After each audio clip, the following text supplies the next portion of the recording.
Assalamualaikum warahmatullahi wabarakatuh.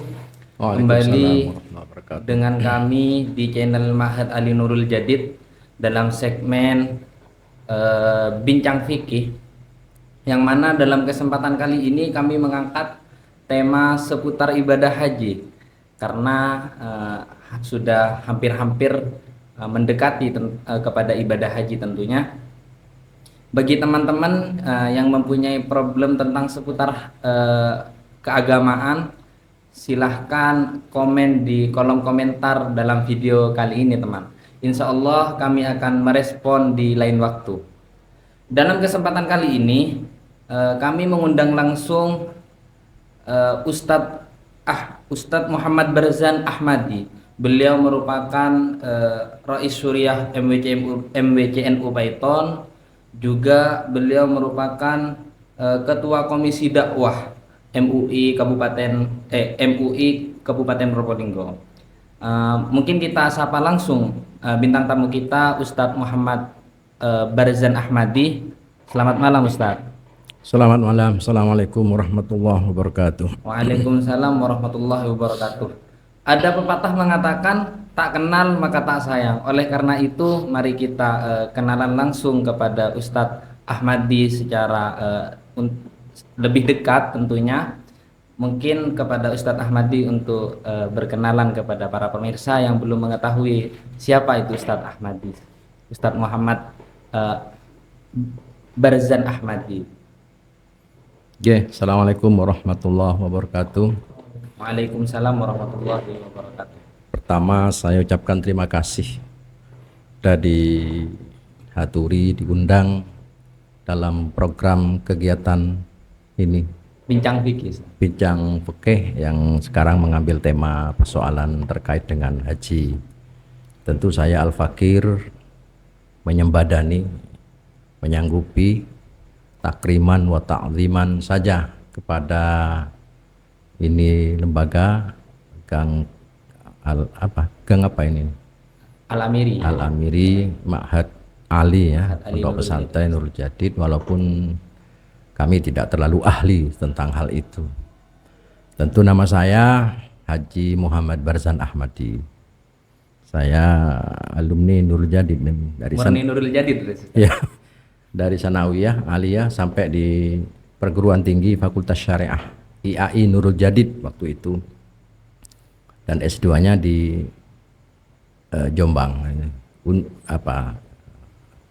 Universitas Darul Undar ya, Universitas Darul Ulum Jombang. Yaitu saya sehari-hari sebagai Rais Syuriah, Ketua Komisi Dakwah MUI Kabupaten Probolinggo, Sekretaris DMI Kabupaten Probolinggo, dan Kepala Seksi Pendidikan Madrasah Kantor Kemenakab Probolinggo, dan yang lain-lain. Juga pernah dengar kami Ustadz dari guru-guru senior, Ajunan pernah menjadi dosen, salah satu dosen juga di Ma'had Ali Nurul Jadid, Ustadz. Ya, saya tahun berapa itu pernah juga menjadi dosen di sini beberapa tahun. Waktu itu kalau tidak keliru saya hitung mengejar Idohu Qawaidul Fiqhiyah, kaidah fiqhiyah pada waktu itu, kitabnya Idohu Qawaidi Al-Fiqhiyah. Kemudian berjalan waktu, kesibukan kami yang luar biasa ini sehingga tidak bisa melanjutkan. Mungkin kalau nanti saya pensiun saya mau daftar nanti. Iya, Ustadz. Dan juga Ustadz katanya mempunyai kriteria khusus ketika mengajar, yakni menggunakan bahasa Arab. Benar, Ustadz? Iya, saya kadang-kadang melihat muridnya atau mahasiswanya, saya kadang-kadang menggunakan bahasa Arab karena memang saya dulu alumni LBBA Pusat Nurul Jadid. Ya, dulu waktu LBBA itu bahkan saya menjadi mudirnya, direktur LBBA Nurul Jadid beberapa tahun itu. Sehingga di daerah itu semua santri, teman-teman saya itu pada waktu itu diwajibkan menggunakan bahasa Arab sehari-hari. Kalau melanggar ada takzir pada waktu itu. Oh, di masa Ustadz saya jadi Barzan. Ya. Jadi ketika anak-anak tidak menggunakan bahasa Arab ada takzirnya. Ada takzir. Nah, karena perbincangan bincang-bincang santai pada kesempatan kali ini tentang seputar haji ya Ustaz. Okay. Nah, ketika langsung masuk ke pembahasan, ketika kita mendaftar haji itu Ustaz, eh, secara reguler itu menunggu dengan sangat lama Ustaz. Apa? Sekarang Sampai ya. 30-40 tahun ya Ustaz. Lantas itu apa penyebabnya Ustaz? Jadi begini, kalau kita daftar di Kabupaten Probolinggo sekarang itu nunggunya 35 tahun. Khusus Probolinggo. Sekarang Probolinggo kuotanya begitu. Jadi daftar sekarang nunggu 35 tahun. Kalau enggak naik, ini beberapa bulan yang lalu saya cek itu nunggunya 35 tahun. 35 tahun. Jadi kalau umurnya 50, daftar sekarang nanti tambah 35 berarti umur 85 tahun. 85 berangkatnya. Memang apa namanya masyarakat umat Islam itu banyak yang daftar. Ini indikasi barangkali tingkat ekonominya makin sejahtera. Sejahtera. Ya walaupun daftarnya cuma 25 juta sekarang per orang. Jadi 25 juta sudah bisa Dapat berangkat. dapat porsi maksudnya. Oh, dapat porsi. Dapat porsi, dapat tiket. Nanti 35 tahun akan datang dia tinggal menambah Melunasi ya. melunasi berapa kekurangan biaya pada waktu. Oh. Jadi kalau biayanya 50 ya dikurangi 25. Yang menyebabkan sampai ngantri 30 sampai 40 tahun. Iya, banyaknya kaum muslimin yang mendaftarkan diri. Oh, dan porsi ditentukan dari pusat. Porsi itu ya sesuai urutan, tidak bisa melanggai. Mana yang daftar lebih duluan berangkat lebih duluan. Nah, dalam penjelasan seperti ini banyak orang mungkin entah ini apa salah sangka atau benar Ustaz. Ada jamaah haji plus. Betul. Nah, jamaah haji plus dengan biaya yang tentunya lebih mahal ya Ustaz. Betul. Itu berangkatnya lebih cepat kok bisa ya Ustaz? Untuk jamaah haji ada dua ya, ada yang reguler yang memang daftar di Ya, Kemenak, Kementerian Agama di seluruh Indonesia. Ada yang disebut dengan haji plus. Haji plus itu tidak ditangani oleh Kementerian Agama, tidak negara, tetapi oleh swasta. Swasta yang menangani itu, sehingga bagi mereka yang melakukan pendaftaran haji plus itu beda dengan yang lain. Beda dari sisi pembiayaan. Ya, Biayanya ini variatif. Ada yang 200 juta, ada yang 300 juta untuk satu orang. Variatif tergantung nanti pesawatnya, hotelnya, cateringnya, dan pelayanan-pelayanan selama pelaksanaan ibadah haji. Jadi yang menjadikan beda karena pendaftarannya juga tempatnya berbeda. Beda. Kalau kemudian haji- waktunya juga tidak selama 40 hari. Kalau reguler ini 40 hari di Mekah Madinah kan. Kalau ini reguler itu reguler. Kalau Haji plus plus. itu berkisar 22 hari. 22 hari. 20 hari di sana, pulang perginya 2 hari, berarti kira-kira 22 hari sudah pulang. Sudah pulang. Nah, ketika sudah kita mengetahui, karena prasangka yang ada di masyarakat itu ya Ustaz, bagi yang melaksanakan haji plus itu tersendiri katanya mencuri antrian yang reguler. Nah, tidak begitu. Oh, Karena sudah ada apa namanya ya, Yang menangani. kapling-kaplingnya tertentu itu memang untuk disertakan untuk haji plus dengan pembiayaan yang berlipat-lipat itu dari haji reguler. Nah, kok bisa masih ada tentang swasta dan artinya pendaftaran kok masih ada Ya, di- Kemenak itu hanya mengenai haji yang reguler saja. Adapun haji yang plus itu ditangani lewat jalur pembimbing KBH, institusi KBH itu swasta artinya. Tetapi bukan berarti lepas sama sekali dari Kementerian Agama. Seperti umroh ya, Iya. umroh sunat itu kan swasta, KBIU itu yang melaksanakan. Dia daftarnya ke KBIU Prambanan. Tetapi tetap ada koordinasi, ada rekomendasi juga dari Kementerian Agama, dari pemerintah dalam hal ini. Sehingga untuk menghindari keterlantaran, jangan-jangan jamaah kita diterlantarkan. Ini agak apa negara itu hadir dalam hal itu. Berarti negara hadir secara total kepada Total jamaah. semuanya. Mana warga negara dilindungi semua. Tentang haji itu tersendiri Ustaz, ketika sudah selesai mendaftar tentunya Ustaz sudah dapat kesempatan untuk menghadiri panggilan Allah ke Mekah, itu menyesuaikan dengan mikot katanya Ustaz. Nah, Betul. apa itu sih Ustaz yang dimaksud mikot itu tersendiri? Jadi begini, mikot itu start lah gampangnya ya. Tempat memulai. Makanya mikot ada dua, ada mikot makani, mikot zaman. Mikot makani itu tempat yang sudah ditentukan oleh Rasulullah Sallallahu Alaihi Wasallam bagi orang yang melakukan haji ataupun umroh. Startnya di tempat itu, mulainya harus di tempat itu. Sehingga tidak boleh orang mau haji atau umroh mulainya dari Probolinggo, dari Bentar, miniatur Ka'bah, mulai tidak boleh. Jadi harus tempatnya sudah yang ditentukan. Kalau dari Indonesia itu di mana? Itu yang pertama itu ya. Yang kedua mikot zamani. Mikot zaman. Mikot zamani itu ketentuan waktu. Bagi umroh yang sunat itu kapan saja. Bulan Muharram, bulan Maulud, bulan Ramadan. Tapi bagi haji ada waktu. Al-hajju asyhurum ma'lumat. Haji itu bulan-bulan yang sudah ditentukan. Maka bulan-bulan haji orang bisa melaksanakan haji itu, memulai hajinya itu waktunya adalah bulan Syawal, Dzulqa'dah, Dzulhijjah sampai tanggal 10. Sampai tanggal 10 Dzulhijjah. Itu bisa, itu namanya mikot zaman. Nah, mikot makan ini ada beberapa tempat sudah yang ditentukan oleh Rasulullah Shallallahu Alaihi Wasallam bagi orang yang hendak melaksanakan ibadah haji atau umroh. Di antaranya ya ada berapa ini ya? Ada 6 ya, ada 5. Mikot. Seperti ini mikot makaninya. Oh, mikot makani. Artinya start memulai haji. Iya, iya. Seperti Dzul Khulaifah ya atau Dzul Halifah atau orang menyebut Bir Ali, Abjar Ali. Ini mikot bagi penduduk Madinah. Oh, jadi startnya bagi orang Madinah itu Orang Bir- Madinah yang searah dengan Searah. Madinah itu ketika hendak memulai haji atau umroh, mulainya ihramnya itu masuknya itu di Bir Ali, kira-kira 12 km dari Madinah. Dan juga yang searah dengan Madinah. Yang searah. Oh. Indonesia kalau berangkatnya gelombang pertama kan langsung ke Madinah. Langsung ke Madinah. Maka dia mikotnya nanti ngambil di Bir Ali karena searah dengan. Yang kedua ada Juhfa ini ya. Itu untuk Maghribi itu mana Maghrib? Maroko ya. Maroko. Dan Mesir itu di situ Juhfa itu. 187 dari Mekah.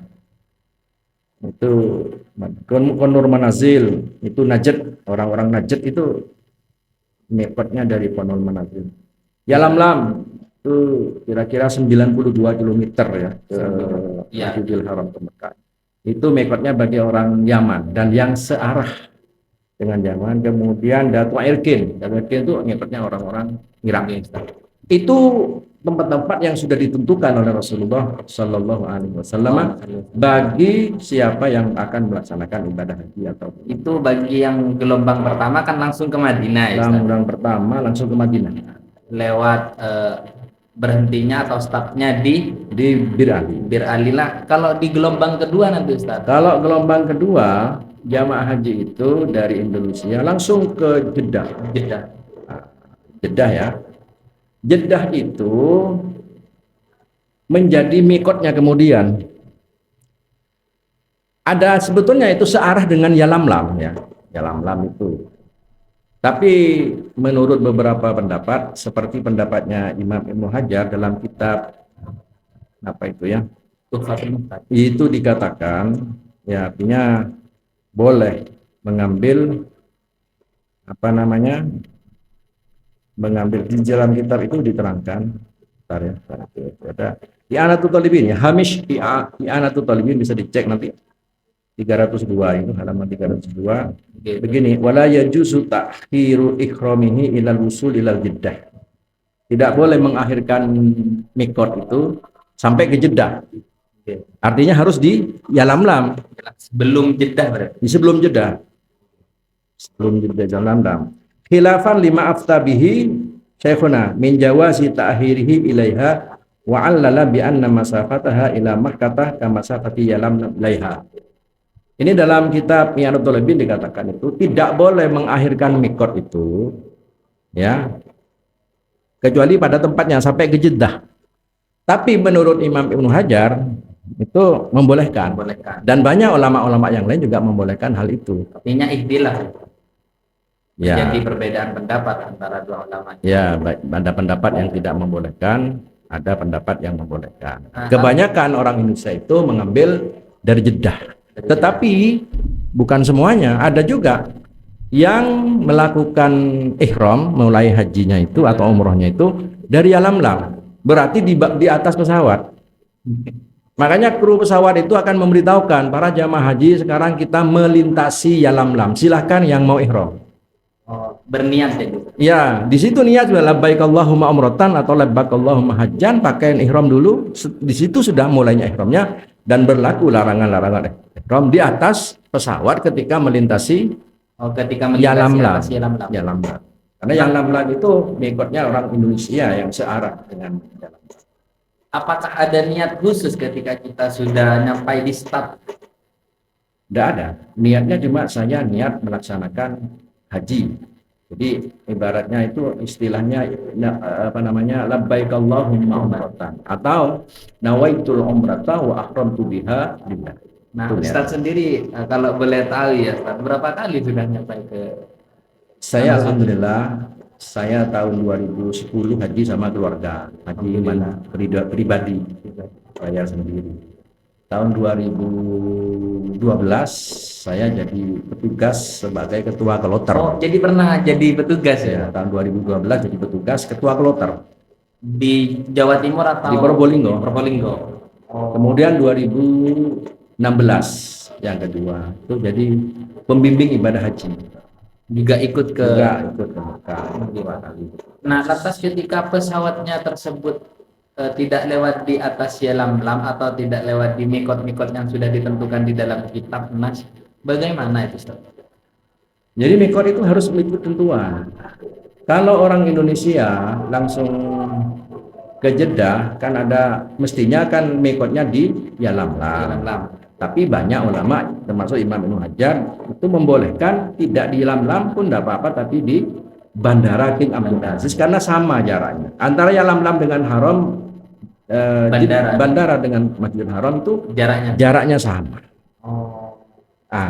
Yang banyak diikuti karena sulit itu kalau kita ihram di batas pesawat itu. Yang banyak kita ikuti ihramnya itu memulai hajinya atau umrohnya itu di Jeddah, dalam hal ini di Bandara King Abdul Aziz. Tetapi ada juga ya, tidak banyak memulai ihramnya itu, mikotnya itu mengambil di atas pesawat setelah pesawatnya melewati Yalamlam di bawahnya. Diberitahu memang oleh pesawat. Ada petugas yang beritahu ada bahwa dari pesawat sudah menyampaikan melintasi di atas Yalamlam ya. Ya, disampaikan para jamaah haji kita melintasi Yalamlam. Silahkan yang mau mikot dari Yalamlam di atas pesawat. Tentu sunat-sunatnya susah dilakukan itu. Apa saja Ustaz sunnah-sunnah yang? Jadi orang berihram itu sunnah-sunnahnya pertama buang kuku ya sebelum niat. Oh, yang panjang gitu ya, kuku yang panjang. Ya, pokoknya ada kukunya, ini sunat kan. Kemudian buang kuku, kemudian merapikan rambut, semua dirapikan, cukur yang rapi, ya. Kemudian mandi ihram. Nawaitul ghusla lil ihram. Kemudian berharum-haruman di badan sebelum niat. Kemudian sholat sunat ihram. Sholli sunnatul ihram raka'atain billail. Jadi kalau ada di atas pesawat sulit ya melaksanakan mandi. Sulit mandinya, membukunya dan yang lain-lain. Walaupun bisa saja kalau sunat, kalau sholat kan bisa sunat al-ihram. Ya, nah, ya bukan sulit, agak terbatas begitulah ya. Akhir lagi ya kalau di atas pesawat. Juga pertanyaan ketika kita sudah melaksanakan tawaf, Ustaz. Ya. Kita sudah melaksanakan tawaf tanpa tersengaja bagi seorang laki-laki kadang megang rambut itu, Ustaz. Megang rambut, lalu rambutnya itu rontok, Ustaz. Ya. Nah, apakah bagi orang yang tanpa sengaja ya, melaksanakan hal tersebut berpengaruh? Artinya bagi orang mutawif tersebut bayar dam atau tidak? Ya. Jadi begini, termasuk larangan-larangan ihram itu banyak, ada 14, ada yang mengatakan 10. Iya. Semua jangan dilanggar. Orang kalau sudah niat labbaik Allahumma hajjan, larangan-larangan itu harus dihindari. Termasuk larangan itu mencabut bulu. Ya, bulu rambut, bulu kulit semuanya itu tidak boleh. Kalau orang mencabut itu dia harus bayar dam. Dam itu memilih kalau mencabut itu ya. menyembelih kambing atau puasa 3 hari atau bersedekah kepada 6 orang fakir miskin. Oke. Itu memilih itu ya. Nah, yang dimaksud pelanggaran itu adalah mencabut. Jadi mencabut itu melakukan suatu perbuatan mencabut namanya. Oh, mencabut. Tapi kalau dia tidak mencabut, jatuh sendiri, ya tidak termasuk larangan ihram. Artinya bagi orang tersebut tidak ada Tidak tanggungan ada, dam. tidak ada dam karena tidak dianggap melanggar pelanggaran, tidak termasuk pelanggaran ihram. Jadi kalau tidak ada unsur kesengajaan itu tersendiri. Kalau tidak ada kesengajaan, tidak termasuk pelanggaran. Nah, ketika ada permasalahan banyak ketika bertawaf ya Ustaz. Ya. Salah satunya juga larangannya dilarang bagi orang yang sedang melakukan tawaf memakai pakaian yang berjahit Ustaz. Betul, betul. Lantas bagaimana bagi seorang perempuan Ustaz? Jadi pakaian ihram, orang yang akan ihram harus pakai pakaian ihram. Nah, bagi laki-laki 2 helai kain ya, dan tidak berjahit bagi laki-laki. 2 helai kain, satu disarungkan, satu diselendangkan. Oh, ada 2 berarti 2 helai. 2 helai. Satu dijadikan sarung, yang satunya untuk di atasnya itu untuk di bagian. Biasa. Itu bagi laki-laki. Kalau bagi perempuan tidak disyaratkan berjahit. Jadi perempuan itu pakai pakaian apa yang penting menutup seluruh tubuhnya selain wajah dan tapak tangan. Jadi sekalipun berjahit bagi Nggak apa-apa, memang berjahit perempuan itu. Oh, Yang nggak boleh itu yang laki-laki. Laki-laki tidak boleh. Pelanggaran. Makanya kalau memakai pakaian berjahit ya, so pelanggaran ihram bayar dam ya. Tak kirain cuma khusus bagi Nggak. tidak ada ketentuan laki-laki. Laki-laki. Pakaiannya bebas bagi perempuan, tapi yang sunnah pakai warna putih. Selain putih pun boleh, laki-laki juga boleh selain putih. Nah juga apa ya Ustaz? Kain yang ada di Ka'bah, konon ceritanya ya Ustaz itu harum katanya. Ya, betul harum. Hajar Aswad dan lain sebagainya itu harum. Nah itu termasuk larangan juga. Ya, larangan Bagaimana ihram sih? itu diantaranya kan tatoyub. Tatoyub itu berharum-haruman. Artinya dia memakai harum-haruman. Kalau dia memakai harum-haruman, tentu ini melanggar ihram, ya harus bayar dam. Ini persoalan sekarang muncul. Kalau pertama begini ya, menyentuh Ka'bah itu mayoritas ulama mengatakan tidak boleh Oh, ketika tawaf. ketika tawaf. Ketika tawaf. Tetapi sebagian lain tidak masalah, seperti dalam kitab Busra Al-Karim itu dikatakan walana wajahun fi jawasi masil Ka'bati li khuruji mu'dhami badanihi, begitu ibaratnya. Saya punya pendapat bahwa bolehlah menyentuh Ka'bah itu ketika tawaf maksudnya. Ketika tawaf. Li khuruji mu'dhami badan, karena badannya di luar kan. Karena orang tawaf itu tidak boleh masuk di Ka'bah itu. Termasuk masuk di mana? Di Hijr Ismail itu, Al-Hatim itu, di dalam yang lingkar gitu, nggak boleh masuk di dalam. Termasuk Alasannya kenapa? karena itu bagian dari Ka'bah. Orang tawaf itu harus berada di luar Ka'bah. Kalau masuk ke situ berarti di dalam Ka'bah tidak boleh. Jadi, Termasuk tidak boleh juga menyentuh syadarawan. Syadarawan ini pondasi itu ya, kan di bawah Ka'bah itu ada pondasi itu. Bahasa sininya resan lah gitu ya. namun menurut Busra Karim boleh. Boleh, boleh. Tapi terkait dengan harum-haruman yang ada di Ka'bah itu, memang kita kalau saya suruh natar haji hati-hati memang ya. Sekiranya yakin bahwa itu ada harum-haruman, minyaknya masih basah itu, ya janganlah, tidak usah menyentuh. Tapi kalau memang sudah kering dan yakin tidak ada bau yang ya tidak apa-apa. Karena memang orang tawaf itu kan sunatnya ya, pertama ketika nyampe di rukun Yamani, sunat mengusap. Di rukun Yamani. Di rukun Yamani diusap itu Ka'bah. Kan ada minyaknya juga. Lah ya itu persoalannya. Kalau yakin minyaknya itu masih basah dan masih ada ya jangan. Tapi kalau sudah yakin sudah kering ya enggak apa-apa lah. Asalkan enggak bau. Kalau pas minyaknya misalnya basah kemudian lengket, apakah kita termasuk Ya, orang yang memakai minyak? ya bisa dianggap tatoyub, bisa dianggap berharum-haruman. Jadi Ya sebaiknya kan tidak, sunatnya itu kan bisa diganti dengan isyarat. Sehingga kalau tawaf nyampe di rukun Yamani cukup isyarat Bismillahirrahmanirrahim. Oh, pakai artinya tangan Bismillahirrahmanirrahim. dilambaikan ke Ka'bah. Ke ini rukun Yamani. Rukun Yamani. Jadi kami sangat tabu tentang masalah haji ya, Pak. juga banyak permasalahan-permasalahan yang kemudian ketika melaksanakan sa'i itu, Ya, ketika melaksanakan sa'i lari-lari kecil ya kan, ya. itu ada kegiatan lain, minum dan lain sebagainya kadang ya Iya. Ustaz. Nah itu bagaimana? Apakah berpengaruh terhadap Nggak apa-apa. Itu ibadah kan hajinya? sa'i itu berjalan baina Safa wal Marwah, ya. Jalan. Sampai di tiang hijau itu agak lari-lari apa? Lari-lari kecil ya. Itu enggak apa-apa, minum, makan enggak apa-apa, berhenti enggak apa-apa. Pokoknya 7 kali. Oh, Dari Safa ke Marwah dianggap 1 kali, dari Safa ke Marwah 1 kali, dari Marwah ke Safa 1 kali, sampai berakhir nanti di Marwah. asalkan ada hitungannya sudah pas, sekalipun Iya, dipisah dengan minum-minum kegiatan. berhenti, capek, dapat 2 putaran, capek duduk dulu, minum, enggak masalah. Oke. Dan tidak disyaratkan punya wudhu. Oh, Orang ketika sa'i itu tidak punya wudhu, tidak masalah. Yang disyaratkan punya wudhu itu ketika tawaf saja. Tawaf itu seperti sholat. ibadah selain tawaf Selain tawaf tidak disyaratkan, tapi sunat saja. sunnah. Juga di Arafah, di Musdalifah, termasuk sa'i itu ya, itu tidak disyaratkan suci.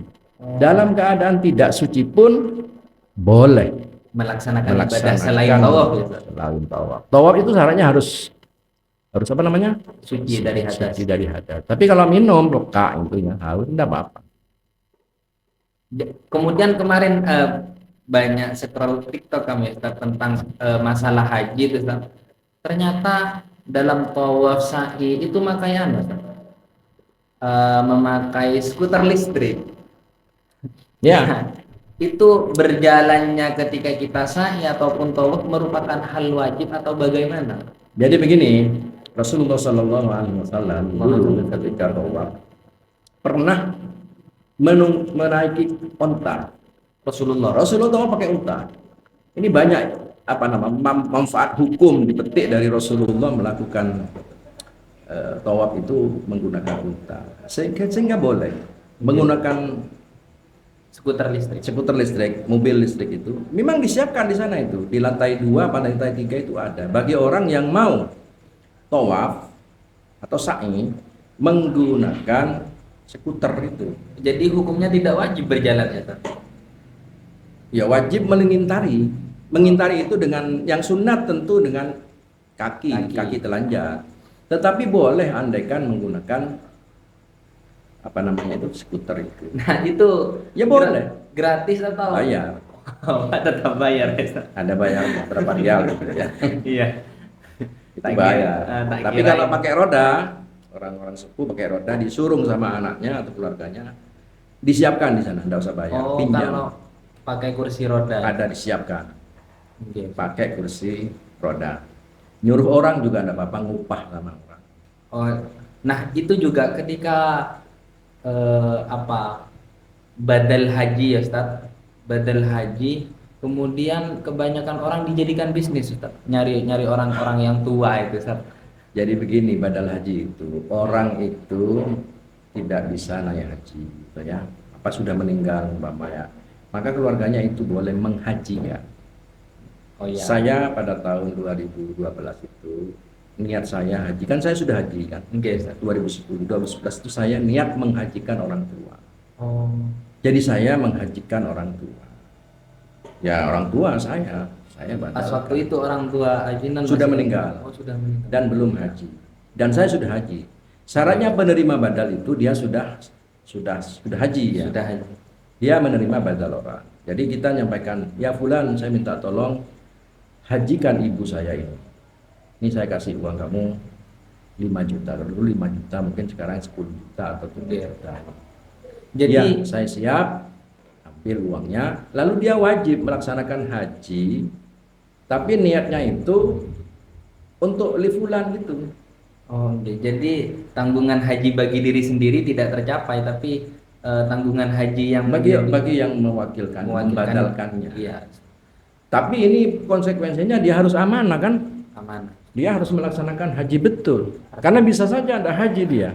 Dosanya tanggung dia itu. Menghajikan diri sendiri artinya Ustaz. menjadi ganti dari orang lain tapi niatnya pakai diri sendiri, itu Ya, tidak boleh kan? tidak boleh, harus itu namanya khianah namanya. Atau tidak dihajikan, begitu terima uang sudah uangnya. Atau terima banyak banyak badal. Orang 10 diterima semua, ya itu kan tidak bisa. Oh, tidak Satu bisa. orang satu orang. Oh, jadi satu orang tidak bisa menerima Makanya kalau badal. ya mencari orang yang mau membadalkan itu cari yang amanah. Yang amanah dia itu memang betul-betul amanah, terpercaya. Lebih baik bayar agak mahal dikit, tetapi dia amanah daripada nanti cari-cari yang murah tidak amanah. Ya tidak apa-apa itu terima uang itu tidak apa-apa. Jadi Jadi tidak, ya nyari nyuruh. sekalipun dijadikan bisnis itu. Ya, ya pokoknya terima uang tidak apa-apa lah gitu. Iya, ya. Kan dia bekerja, tidak apa-apa.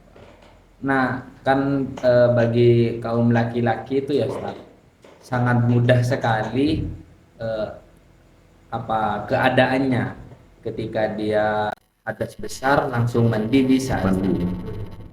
Lantas bagi seorang perempuan itu kan sangat sulit Ustaz, ketika berhadas dan lain sebagainya Ustaz. Ketika melaksanakan tawaf, eh, rukunnya itu harus suci dari hadas. Suci hari hadas tuh. Lantas bagaimana konsekuensi hajinya bagi seorang perempuan? Apakah harus dibadal ke tahun berikutnya atau sudah Oh enggak, dicukupkan? dia bisa. Jadi tawaf itu, tawaf ifadah terutama ya, itu kan rukun haji. Dia harus dilaksanakan dan dalam keadaan suci. Perempuan yang berhadas ya ambil wudhu saja. Kalau dia hadas besar, haid yang namanya, haid maksudnya kan ya. Maka bagi orang haid itu tunggu dulu. Ketika haid itu jangan melakukan tawaf. Tunggu sampai 4. Dan dalam hal ini boleh menggunakan obat. Menggunakan obat Boleh. Di kitab-kitab itu diterangkan minum obat. Apalagi zaman sekarang ada suntikan itu suntik 4 sudah itu. Yes, Ustaz. Canggih sekarang. Untuk tidak menahan head ya Ustaz. Ya, karena orang yang ini hanya untuk ini ya, untuk ini harus begitu. Jumhur ulama mengatakan anna tawafaha la yasih, tidak sah. Tawafnya orang yang haid. Tapi apa namanya? Enda Abi Hanifah yasihu 'alaiha badanatun. Sah tawaf dalam keadaan haid, tapi 'alaiha badanatun, dia harus membayar dam berupa seekor unta. Ini Imam Abi Hanifah. Tapi wa fi riwayatin an Ahmad, dari Imam Ahmad, 'alaiha damun syatun. Boleh, tapi bayar dam berupa kambing saja. Wahtara Ibnu Taimiyah, ini Ibnu Taimiyah mengatakan kan tidak apa-apa juga diambil. Kan. Annahu yujizuha wala 'alaiha syai'un, tidak ada apa. Sah. Tidak ada dam, sah tetap sah. Itu bisa baca dari kitab Al-Muni fil Haji wa apa namanya Al-Muni fil Haji wal Umrah. Jadi ada hikmahnya juga Dalam perbedaan ulama ya Ustaz. Sangat banyak. Kalau tidak ini susah kita ini. Nggak bisa. Kita ambil yang saja. Agama itu innad dina yusrun, mudah. Ad-dinu yusr. La jaraha fid din. Wa ma ja'ala alaikum fid dini min haras. Aku tidak menjadikan agama susah. Jadi prinsipnya, tapi jangan dimudah-mudahkan, bikin gampang-gampang. Tetap kehati-hatian itu harus. Jadi kehati-hatian tetap harus ya Ustaz. Namun ketika kita tidak mampu sesuai apa yang kita bisa, ada rukhsah bagi orang. Ada banyak pendapat. Fikih itu relatif sekali, banyak pendapat. Satu tidak boleh, satu mengatakan boleh. Bagaimana banyak? Ada madzhabul arba' itu kan beda-beda. Dan banyak lah. Lempar jumroh itu merupakan hal yang diwajibkan. Wajib. Nah, di sini haji itu ada rukun haji namanya, ada wajib haji. Rukun haji, wajib haji. Ya. Rukun haji itu sesuatu yang harus dilakukan. Kalau tidak dilakukan, hajinya batal. Rukun haji.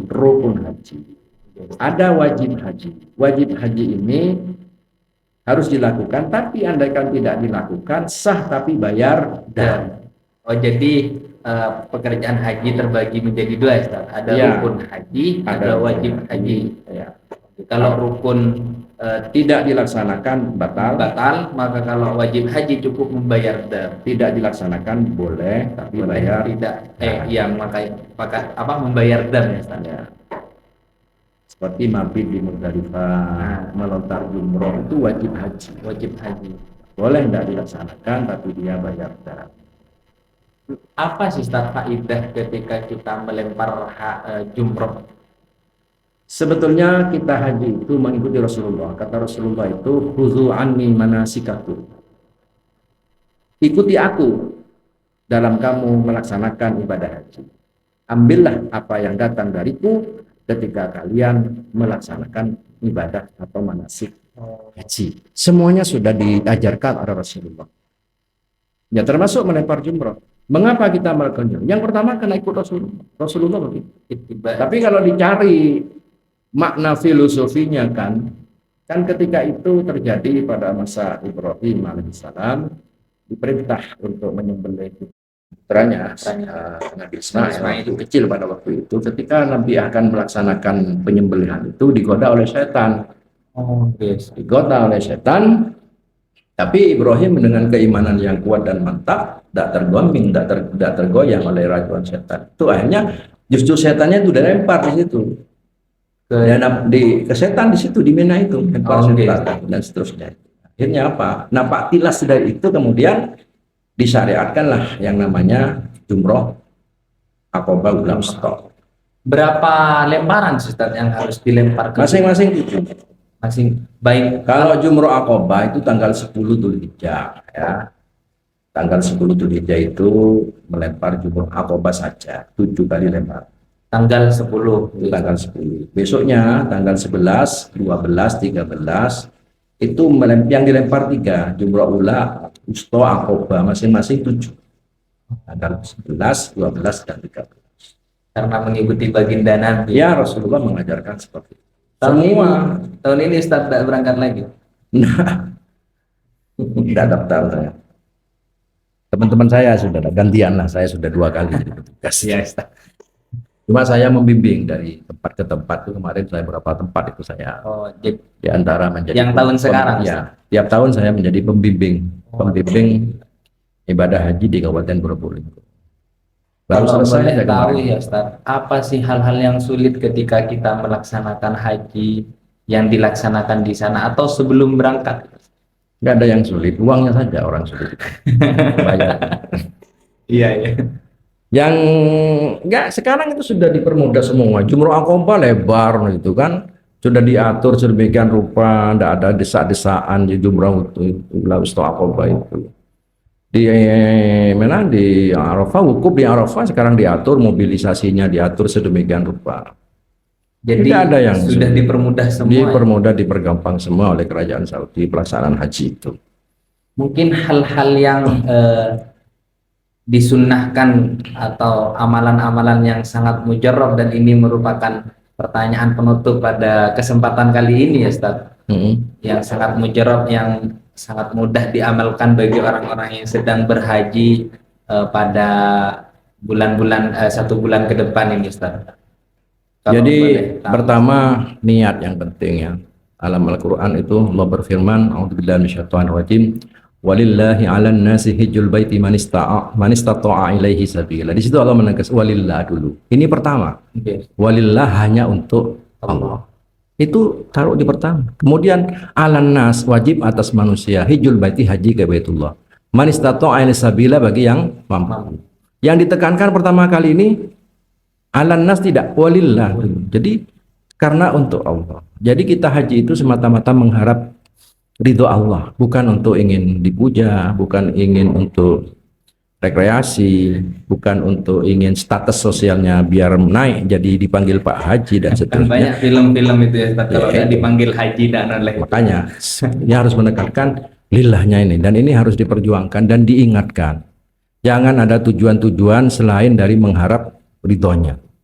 Jangan. Nah, setelah itu laksanakan segala sesuatunya.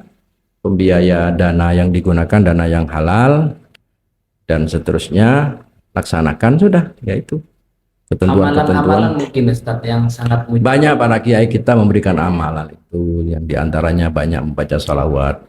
Allahumma sholli ala sayyidina Muhammad, yassir lana ziyarata Makkah wal Madinah li ada'il haji bi rahmatika ya arhamar rahimin. Banyak-banyaklah doa itu. Yang penting doa dan banyak baca salawat kepada Rasulullah. Ya, mungkin kami juga dari teman-teman Ustadz. Kamu Mohon itu doanya kalau semoga bisa sekarang, sampai saya umur berapa sekarang? sekarang umur 18 18, daftar sekarang tanpa 35 berapa? tambah 35 sekitar 50 tahun. Artinya begini, bagi teman-teman yang si muda-muda ini, segera daftar kalau punya uang. Segera bilang kepada orang tuanya, Pak, saya daftarkan. Saya butuh uang 25 juta dulu. Sehingga dapat porsi. Kalau masih menunggu punya uang banyak dan seterusnya, ini tidak jadi. Sementara apa namanya, antrian tunggu makin lama makin banyak. Sekarang 35 bisa 40 nanti. Oh, jadi per tahunnya itu bisa Bertambah, sampai lebih bertambah. karena Bertambahnya orang yang berhaji. Lebih-lebih kemarin waktu masuk COVID sangat dibatasi, menambah antrian lagi itu. Sekarang sudah tidak, alhamdulillah. Jadi teman-teman santri ini bilang aja sama orang tuanya, tapi yang punya, ini tidak wajib ya, yang punya kemampuan minta kepada orang tuanya agar didaftarkan. Umpama punya mobil yang bagus, dijual mobilnya, beri yang rendah, 25-nya untuk Anda. Karena apa? Tunggu ya, sampai kalau daftar sekarang sampai berangkat nanti 55 itu, 50 berapa itu. Lebih dahulu mendahulukan mana Ustaz? Haji dengan nikah itu. Ya, Nikah dulu apa ya. haji dulu? Haji itu tidak wajib bagi yang tidak mampu. Artinya ini hanya anjuran. Hanya anjuran bagi orang yang punya kemampuan. Takut tidak nutut itu. Santri ini, saya sandarkan ke teman-teman ini. Bilanglah dengan terus terang kepada bapaknya yang punya kemampuan ya. Untuk mendaftarkannya sehingga punya porsi. Nanti 35 tahun yang akan datang bisa berangkat, sampean si nom lah, agak muda juga. Nanti sampean kalau daftarnya setelah kawin, umur sampean sudah 35, tambah 35, berapa? 60. Apa? 70. 70. Itu kalau 35, kalau sampai 50 umur jalur daftar. Iya kalau antriannya sekarang 35. Nanti kan akan bertambah antrian, bisa 40 tahun antrian. Ya kan saran saya kepada teman-teman, jadi daftarlah dulu 25 juta maupun 25 juta itu untuk porsi. Mama sampean diberi, nak aku akan belikan sepeda motor. Sepeda motor kan bisa 25 juta itu. Sudah tidak usah ya, saya daftarkan uang aja. Daftarkan haji uang itu, saya tidak pakai sepeda motor. Mama, itu hebat berarti itu. Namun demikian ini tidak wajib. Bagi orang yang mampu ya Ustaz. Barangkali seperti itu. Dan ini mungkin menjadi penutup, pertanyaan penutup dari tadi 30 menit yang lalu kita sudah menjalani kegiatan ini Ustaz. Jadi terima kasih waktunya. Al-Fakir mohon maaf jika ada kesalahan yang nampak ataupun tidak nampak Ustaz kepada ajunan. Mohon maaf yang sebesar-besarnya. Sekian dari Al-Fakir. Wassalamualaikum warahmatullahi wabarakatuh. Waalaikumsalam warahmatullahi wabarakatuh.